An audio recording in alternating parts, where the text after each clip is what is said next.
ನಮಸ್ಕಾರ ಮಕ್ಕಳೇ, 10ನೇ ತರಗತಿಯ ತ್ರಿಕೋನಮಿತಿಯ ಕೆಲವು ಅನ್ವಯಗಳು ಪಾಠದ ಅಭ್ಯಾಸ 12.1ರ ಪ್ರಶ್ನೆ ಸಂಖ್ಯೆ 10ಕ್ಕೆ ಹೇಗೆ ಉತ್ತರಿಸಬಹುದು ಅನ್ನೋದನ್ನು ಈ ವಿಡಿಯೋದಲ್ಲಿ ತಿಳ್ಕೊಳ್ಳೋಣ. ಪ್ರಶ್ನೆ ಏನಿದೆ ನೋಡ್ರಿ. 80 ಅಡಿ ಅಗಲವುಳ್ಳ ರಸ್ತೆಯ ಎರಡು ಬದಿಗಳಲ್ಲಿ ಒಂದೇ ಎತ್ತರವಿರುವ ಎರಡು ಕಂಬಗಳು ಅಭಿಮುಖವಾಗಿ ನಿಂತಿವೆ.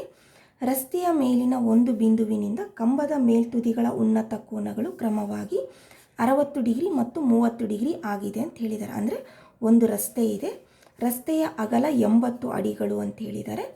ರಸ್ತೆಯ ಎರಡೂ ಬದಿಗಳಲ್ಲಿ ಎರಡು ಕಂಬಗಳು ನಿಂತಿದ್ದಾವೆ. ಆ ಕಂಬಗಳ ಎತ್ತರ ಸಮವಾಗಿ ಇದೆ. ಎರಡೂ ಬದಿಗಳಲ್ಲಿ ಒಂದೇ ಎತ್ತರವಿರುವ ಎರಡು ಕಂಬ ಅಂತ ಹೇಳಿದ್ದಾರೆ. ಇದು ಎ ಬಿ ಅಂತ ಇಟ್ಕೊಳ್ಳೋಣ, ಇದು ಸಿ ಡಿ ಆಗಿರಲಿ. ಈ ಎರಡೂ ಕಂಬಗಳ ಎತ್ತರಗಳು ಸಮವಾಗಿ ಇವೆ ಅಂತ ಹೇಳಿದ್ದಾರೆ. ರಸ್ತೆಯ ಮೇಲಿನ ಒಂದು ಬಿಂದುವಿನಿಂದ ಕಂಬದ ಮೇಲ್ತುದಿಗಳಿಗೆ ಉನ್ನತ ಕೋನ, ಅಂದರೆ ಈ ರಸ್ತೆಯ ಮೇಲಿನ ಯಾವುದಾದರೂ ಒಂದು ಬಿಂದುವಿನಿಂದ ಮೇಲಿನ ಕಂಬದ ಮೇಲ್ತುದಿಗಳನ್ನು, ರಸ್ತೆಯ ಮೇಲಿನ ಒಂದು ಬಿಂದುವಿನಿಂದ ಕಂಬದ ಮೇಲ್ತುದಿ, ಇಲ್ಲೆಲಿಂದ ಇದರ ಮೇಲ್ತುದಿ ಮತ್ತು ಇಲ್ಲೆಲಿಂದ ಈ ಮತ್ತೊಂದು ಕಂಬದ ಮೇಲ್ತುದಿಗಳನ್ನು ನೋಡಿದರೆ ಉಂಟಾಗುವ ಉನ್ನತ ಕೋನಗಳು ಒಂದು 60 ಡಿಗ್ರಿ ಮತ್ತೊಂದು 30 ಡಿಗ್ರಿ. ನೋಡಿರಿ, ಈ ಕಂಬ ಹತ್ತಿರ ಇರೋದ್ರಿಂದ ಇಲ್ಲಿ ನಾವು ಜಾಸ್ತಿ ತಲೆ ಎತ್ಕೊಂಡು ನೋಡಬೇಕಾಗ್ತದೆ. ಹಾಗಾಗಿ ಈ ಉನ್ನತ ಕೋನ ಜಾಸ್ತಿ ಇರುತ್ತೆ, 60 ಡಿಗ್ರಿ. ಈ ಕಂಬ ದೂರ ಇರೋದ್ರಿಂದ ಇದನ್ನು ಜಾಸ್ತಿ ತಲೆ ಎತ್ತಿ ನೋಡೋ ಅವಶ್ಯಕತೆ ಇರಲ್ಲ, ಹಂಗಾಗಿ ಇದು ಕಡಿಮೆ ಇರ್ತದೆ, ಹಂಗಾಗಿ 30 ಡಿಗ್ರಿ. ಏನಾಯಿತು, ಒಂದು ರಸ್ತೆಯ ಅಗಲ 80 ಅಡಿ, ಇದರ ಎರಡೂ ಬದಿಗಳಲ್ಲಿ ಎರಡು ಸಮ ಎತ್ತರವಿರುವ ಕಂಬಗಳಿವೆ. ಇಲ್ಲೆಲಿಂದ ಒಂದು ಕಂಬದ ಉನ್ನತ ಕೋನ 60 ಡಿಗ್ರಿ, ಮತ್ತೊಂದು ಕಂಬದ ಮೇಲ್ತುದಿಗೆ ಉನ್ನತ ಕೋನ 30 ಡಿಗ್ರಿ. ಹಾಗಾದರೆ ನಾವು ಕಂಬಗಳ ಎತ್ತರವನ್ನು ಹಾಗೂ ಕಂಬಗಳಿಂದ ರಸ್ತೆಯ ಮೇಲಿನ ಬಿಂದುವಿಗೆ ಇರುವ ದೂರವನ್ನು, ಅಂದರೆ ಕಂಬಗಳ ಎತ್ತರವನ್ನು ಕಂಡುಹಿಡಿಯಬೇಕು ಹಾಗೂ ಈ ಬಿಂದುವಿನಿಂದ ರಸ್ತೆಯ ಮೇಲಿನ ಈ ಕಂಬಗಳಿಂದ ಈ ಬಿಂದುವಿಗೆ ಇರುವ ದೂರವನ್ನು ಕಂಡುಹಿಡಿಯಬೇಕಂದ್ರೆ ಕಂಬಗಳ ಎತ್ತರ ಹಾಗೂ ಈ ಕಂಬಗಳಿಂದ ಈ ಬಿಂದು ಎಷ್ಟು ದೂರದಲ್ಲಿದೆ ಈ ದೂರವನ್ನು ಕೂಡ ಕಂಡುಹಿಡಿಯಬೇಕು. ಈ ದೂರವನ್ನು, ಈ ಬಿಂದುವಿನಿಂದ ಕಂಬಗಳು ಎಷ್ಟು ದೂರದಲ್ಲಿವೆ ಅನ್ನೋದನ್ನು ಕೂಡ ನಾವು ಕಂಡುಹಿಡಿಯಬೇಕು. ಯಾವ ಥರ ಅನ್ನೋದನ್ನು ನೋಡೋಣ. ಇಲ್ಲಿ ಚಿತ್ರ ಇದೆ ನೋಡ್ರಿ. ಚಿತ್ರದಲ್ಲಿ ಎ ಬಿ ಅನ್ನೋದು ಒಂದು ಕಂಬ, ಎ ಬಿ, ಸಿ ಡಿ ಅನ್ನೋದು ಮತ್ತೊಂದು ಕಂಬ. ಈ ಎರಡೂ ಕಂಬಗಳ ಎತ್ತರಗಳು ಸಮ ಇದ್ದಾವೆ ಅಂತ ಹೇಳಿದ್ದಾರೆ. ಇದು ರಸ್ತೆ, ಬಿ ಡಿ ಎನ್ನುವುದು ರಸ್ತೆ. ಈ ರಸ್ತೆಯ ಅಗಲ 80 ಅಡಿಗಳು ಅಂತ ಹೇಳಿದ್ದಾರೆ. ಈ ರಸ್ತೆಯ ಮೇಲಿನ ಒಂದು ಬಿಂದು, ಇದನ್ನು ಎಂ ಅಂತ ಇಟ್ಕೊಳ್ಳೋಣ. ಈ ಬಿಂದುವಿನಿಂದ ಕಂಬದ ಮೇಲ್ತುದಿಗಳಿಗೆ ಉನ್ನತ ಕೋನ, ಇದು 60 ಡಿಗ್ರಿ ಇದೆ, ಇದು 30 ಡಿಗ್ರಿ ಇದೆ. ಹಾಗಾದರೆ ನಾವು ಕಂಡುಹಿಡಿಯಬೇಕಾಗಿರೋದು ಕಂಬಗಳ ಎತ್ತರ ಹಾಗೂ ಈ ಬಿಂದುವಿನಿಂದ ಕಂಬಗಳು ಎಷ್ಟು ದೂರದಲ್ಲಿವೆ, ಅಂದರೆ ಈ ಕಂಬಗಳಿಂದ ಈ ಬಿಂದು ಎಷ್ಟು ದೂರದಲ್ಲಿದೆ ಇದೆ ಅನ್ನೋದನ್ನು ಕಂಡುಹಿಡಿಯಬೇಕು. ಇಲ್ಲಿ ಎರಡು ಲಂಬಕೋನ ತ್ರಿಭುಜಗಳಿದಾವೆ ನೋಡ್ರಿ. ಎ ಬಿ ಎಂ ಎನ್ನುವುದು ಒಂದು ಲಂಬಕೋನ ತ್ರಿಭುಜ, ಇದು ಒಂದು ಲಂಬಕೋನ ತ್ರಿಭುಜ. ಮತ್ತೊಂದು ಸಿ ಡಿ ಎಂ, ಇದು ಒಂದು ಲಂಬಕೋನ ತ್ರಿಭುಜ. ಈ ಎರಡೂ ಲಂಬಕೋನ ತ್ರಿಭುಜಗಳಿಗೆ ನಾವು ತ್ರಿಕೋನಮಿತಿಯ ಅನುಪಾತ, ಟ್ಯಾನ್ ಅನುಪಾತವನ್ನು ಉಪಯೋಗಿಸ್ಕೋಬೇಕಾಗ್ತದೆ. ಮೊದಲಿಗೆ ಈ ತ್ರಿಭುಜವನ್ನು ತಗೊಳ್ಳೋಣ. ಎ ಬಿ ಎಂ ತ್ರಿಭುಜ ಎ ಬಿ ಎಂನಲ್ಲಿ ಯಾವುದು ಎಂ ಕೋನ ಎಷ್ಟಿದೆ, 30 ಡಿಗ್ರಿ, 60 ಡಿಗ್ರಿ ಇದೆಯಲ್ಲ, ಹಾಗಾಗಿ ಇದನ್ನು ತೀಟಾ ಅಂತ ಇಟ್ಕೊಂಡ್ರೆ ಇದು 60 ಡಿಗ್ರಿ ಇದೆ, ಹಾಗಾಗಿ ಕೋನ ಎಂ ಈಕ್ವಲ್ ಟು 60 ಡಿಗ್ರಿ. ಈಗ ಟ್ಯಾನ್ ಅನುಪಾತವನ್ನು ಬಳಸ್ಕೊಳ್ಳೋಣ. Tan theta equal to, tan ಅಂದರೆ ಅಭಿಮುಖ ಬಾಹು ಬೈ ಪಾರ್ಶ್ವಬಾಹು ಅಲ್ಲ, ಸಾರಿ, ಅಭಿಮುಖ ಬಾಹು ಡಿವೈಡೆಡ್ ಬೈ ಪಾರ್ಶ್ವ ಬಾಹು. ಈಗ ಇದು 60 ಡಿಗ್ರಿ ಇದೆಯಲ್ಲ, ಇದಕ್ಕೆ ಅಭಿಮುಖ ಬಾಹು ಎ ಬಿ, ಇದಕ್ಕೆ ಅಂಟುಕೊಂಡಿರೋದು ಯಾವುದು, ಬಿ ಎಂ ಅಲ್ಲ, ಪಾರ್ಶ್ವ ಬಾಹು ಬಿ ಎಂ, ಹಾಗಾಗಿ equal to A B by B M. ಈಗ ಬೆಲೆಗಳನ್ನು ಹಾಕ್ಕೊಳ್ಳೋಣ. ತೀಟಾದ ಬೆಲೆ ಎಷ್ಟು ಹಾಕ್ತೀರಾ, 60 degree.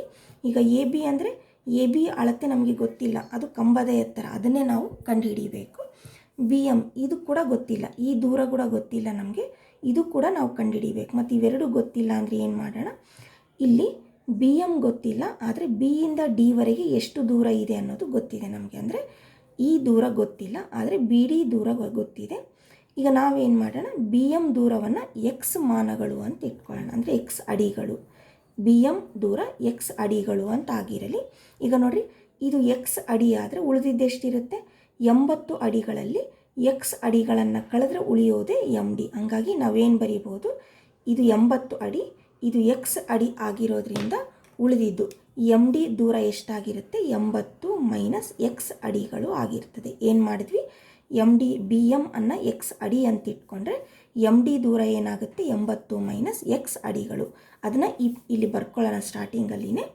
B M equal to X ಅಡಿಗಳು ಆಗಿರಲಿ, ಎಕ್ಸ್ ಅಡಿ ಆಗಿರಲಿ. ಆಗ ಎಮ್ ಡಿ ದೂರ ಎಷ್ಟಾಗುತ್ತೆ, M D equal to 80 minus X ಅಡಿ ಆಗಿರುತ್ತದೆ. ಅಂದರೆ ಇದು ಎಕ್ಸ್ ಆದರೆ ಉಳಿದಿದ್ದು 80 ಮೈನಸ್ ಎಕ್ಸ್. ಈಗ ಬಿ ಎಮ್ ಬದಲಾಗಿ ನಾವು ಎಕ್ಸ್ ಅಡಿ ಅಂತ ಇಟ್ಕೊಳ್ಳೋಣ. ತೀಟಾ ಅಂದರೆ ಎಷ್ಟು, 60 degree. Tan 60 degree equal to A B ಯಾವ ಎತ್ತರ ಗೊತ್ತಿಲ್ಲ, ಅದು ಹಾಗೆ ಇರಲಿ, A B divided by B M. B M ಅಂದರೆ ಏನಂತ ಇಟ್ಕೊಂಡಿವಿ, ಎಕ್ಸ್ ಅಡಿಯಲ್ಲ, ಹಾಗಾಗಿ ಬಿ ಎಮ್ ಬದಲಾಗಿ ಎಕ್ಸ್ ಅಂತ ಹಾಕ್ಕೊಳ್ಳೋಣ. ಈಗ ಟ್ಯಾನ್ 60ರ ಬೆಲೆ, ಟ್ಯಾನ್ 60ರ ಬೆಲೆ ಎಷ್ಟಿದೆ ನೋಡಿರಿ, √3 ಅಲ್ಲ, ಹಾಗಾಗಿ ಟ್ಯಾನ್ 60ರ ಬದಲಾಗಿ, ಟ್ಯಾನ್ 60ರ ಬದಲಾಗಿ ನಾವೇನು ಬರೀಬೋದು, √3 equal to A B divided by X. ಈಗ ಎಕ್ಸನ್ನು ಎ ಬಿ ಹಾಗೆ ಇಟ್ಕೊಂಡು ಎಕ್ಸನ್ನು ಎಡಭಾಗಕ್ಕೆ ತೊಗೊಂಡೋದ್ರೆ ಅದು ಅಂಶಕ್ಕೆ ಹೋಗುತ್ತೆ, ಹಂಗಾಗಿ √3 X equal to A B. A B ಅಂದರೆ ಏನು ಬಂತು ನಮಗೆ, √3 ಎಕ್ಸ್ ಅಂತ ಬಂತು. ಇದು ಹಾಗೆ ಇರಲಿ. ಈಗ ಮತ್ತೊಂದು ತ್ರಿಭುಜವನ್ನು ತಗೊಳ್ಳೋಣ. ಯಾವುದದು, ಸಿ ಡಿ ಎಮ್ ತ್ರಿಭುಜ. ತ್ರಿಭುಜ ಸಿ ಡಿ ಎಮ್ನಲ್ಲಿ, ತ್ರಿಭುಜ ಸಿ ಡಿ ಎಮ್ನಲ್ಲಿ. ಇದರಲ್ಲಿ ತೀಟಾ ಅಂತ ಯಾವ್ದು ತೊಗೊತಿದ್ದೀವಿ, ಎಮ್ ಕೋನ ಅಲ್ಲ, ಹಾಗಾಗಿ ಕೋನ ಎಮ್ ಈಕ್ವಲ್ ಟು 30 ಡಿಗ್ರಿ. ಕೋನ ಎಮ್ ಈಕ್ವಲ್ ಟು 30 ಡಿಗ್ರಿ. ಇಲ್ಲಿ ಕೂಡ ಯಾವ ಅನುಪಾತ ಬಳಸಬೇಕು, ಟ್ಯಾನ್ ಅನುಪಾತ ಅಲ್ಲ, ಹಾಗಾಗಿ ಟ್ಯಾನ್ ತೀಟಾ ಈಕ್ವಲ್ ಟು ಅಭಿಮುಖ ಬಾಹು ಡಿವೈಡೆಡ್ ಬೈ ಪಾರ್ಶ್ವ ಬಾಹು.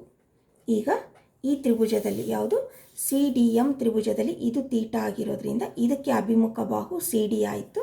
ಇನ್ನು ಇದಕ್ಕೆ ಅಂಟುಕೊಂಡಿರೋ ಬಾಹು ಎಮ್ ಡಿ ಅಲ್ಲ, ಪಾರ್ಶ್ವ ಬಾಹು ಎಮ್ ಡಿ ಆಯಿತು. ಹಾಗಾಗಿ ಅಭಿಮುಖ ಬಾಹು ಸಿ ಡಿ, ಪಾರ್ಶ್ವ ಬಾಹು M D.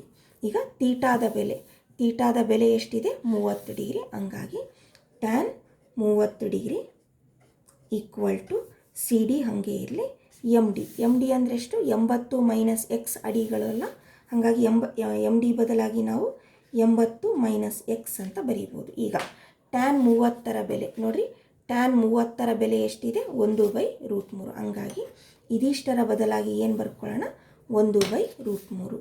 1/√3 equal to C D by 80 minus X. ಈಗ ಓರೆ ಗುಣಾಕಾರ ಮಾಡ್ಕೊಳ್ಳೋಣ. ಅಂದರೆ ಇದಿಷ್ಟನ್ನು ಎಡಭಾಗಕ್ಕೆ ತೊಗೊಂಡೋದ್ರೆ ಅದು ಅಂಶಕ್ಕೆ ಹೋಗುತ್ತೆ, ಹಾಗಾಗಿ 80 minus X divided by √3 equal to C D.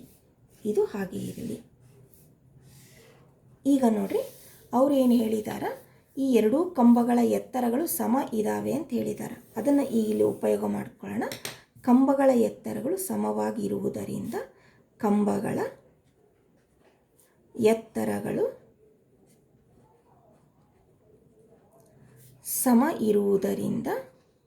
ಸಮವಾಗಿರುವುದರಿಂದ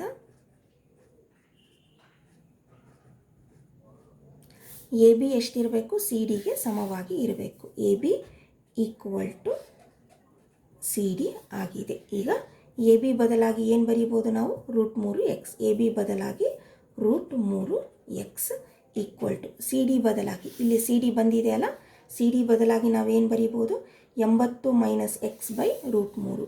C D ಬದಲಾಗಿ 80 ಮೈನಸ್ ಎಕ್ಸ್ ಬೈ √3. ಈಗೇನು ಮಾಡೋಣ, ಓರೆ ಗುಣಾಕಾರ ಮಾಡ್ಕೊಳ್ಳೋಣ. √3 ಎಡಭಾಗಕ್ಕೆ ಹೋದರೆ ಏನಾಯಿತು, ಅಂಶಕ್ಕೆ ಹೋಯಿತು, ಹಾಗಾಗಿ √3 X into √3 equal to 80 minus X. ಈಗ ಇಲ್ಲಿ ಗುಣಿಸ್ಕೊಳ್ಳೋಣ. √3 into √3 √9. √9 X equal to 80 minus X. ನೀವು ಈ ಸ್ಟೆಪ್ಪನ್ನು ಬಿಟ್ಟು ಡೈರೆಕ್ಟಾಗಿ √3 into √3 √9 X equal to 80 X ಅಂತ ಡೈರೆಕ್ಟಾಗಿ ಕೂಡ ಬರೀಬಹುದು. ಈಗ 9ರ ವರ್ಗಮೂಲ ಎಷ್ಟು, 3 ಅಲ್ಲ, ಅಂದರೆ ನಾವು √9ನ್ನು √3² ಅಂತ ಅಂದ್ಕೊಂಡಾಗ ಸ್ಕ್ವೇರು ರೂಟು ಕ್ಯಾನ್ಸಲ್ ಆದರೆ 3 ಬರುತ್ತಲ್ಲ, ಹಾಗಾಗಿ 9ರ ವರ್ಗಮೂಲ 3 X equal to 80 minus X ಆಯಿತು. ಈಗ ಎಕ್ಸನ್ನು ಎಡಭಾಗಕ್ಕೆ ತೊಗೊಂಡೋದ್ರೆ ಪ್ಲಸ್ ಎಕ್ಸ್ ಆಗುತ್ತೆ. 3x plus X equal to 80. 3xಗೆ 1x ಕೂಡಿದಾಗ 4x ಈಕ್ವಲ್ ಟು 80. ಎಕ್ಸ್ ಹಾಗೆ ಇಟ್ಕೊಂಡು 4ಅನ್ನು ಬಲಭಾಗಕ್ಕೆ ತೊಗೊಂಡೋದ್ರೆ ಛೇದಕ್ಕೆ ಬರುತ್ತೆ, ಯಾಕಂದರೆ ಇದು ಏಕಪದ.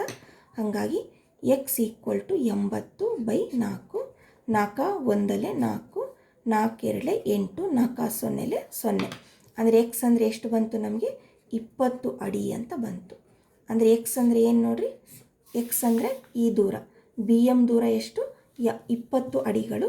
ಬಿ ಎಮ್ 20 ಅಡಿ ಆದರೆ ಉಳಿಯೋದೆಷ್ಟು? 80ರಲ್ಲಿ 20 ಕಳೆದ್ರೆ 60. Therefore B M equal to 20 ಅಡಿ ಹಾಗೂ ಡಿ ಎಮ್ ಈಕ್ವಲ್ ಟು 60 ಅಡಿ ಆಗಿದೆ. ಅಡಿಗಳು ಆಗಿದೆ.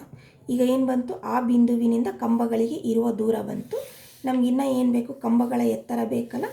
ಎ ಬಿ ಕಂಬದ ಎತ್ತರ ಎಷ್ಟಿದೆ ನೋಡ್ರಿ? ಎ ಬಿ ಅಂದರೆ ನಮಗೇನು ಬಂದಿದೆ? ಎ ಬಿ ಅಂದರೆ ಇಲ್ಲಿ ಬಂದಿದೆ ಅಲ್ಲ, √3x ಅಂತ, ಅದನ್ನು ಉಪಯೋಗ ಮಾಡ್ಕೊಳ್ಳೋಣ. A B equal to √3x. ಈಗ ಎಕ್ಸ್ ಬೆಲೆ ಎಷ್ಟು ಹಾಕಬೇಕು? 20 ಅಡಿಗಳಲ್ಲ, ಹಂಗಾಗಿ ಈಕ್ವಲ್ ಟು √3 × 20. ಇದನ್ನೇನಂತ ಬರಿಬೋದು ನಾವು? 20√3 ಅಡಿಗಳು. ಇದು ಎ ಬಿ ಕಂಬದ ಎತ್ತರ. ಹಾಗೂ ಸಿ ಡಿ ಕಂಬದ ಎತ್ತರ ಕೂಡ ಸೇಮ್ ಇದೆ ಅಲ್ಲ, ಹಂಗಾಗಿ 20√3 ಅಡಿಗಳು. ಇದು ಒಂದು ಉತ್ತರ. ಇಲ್ಲೊಂದಿದೆ, ಇದು ಒಂದು ಹಾಗೂ ಇದು ಒಂದು.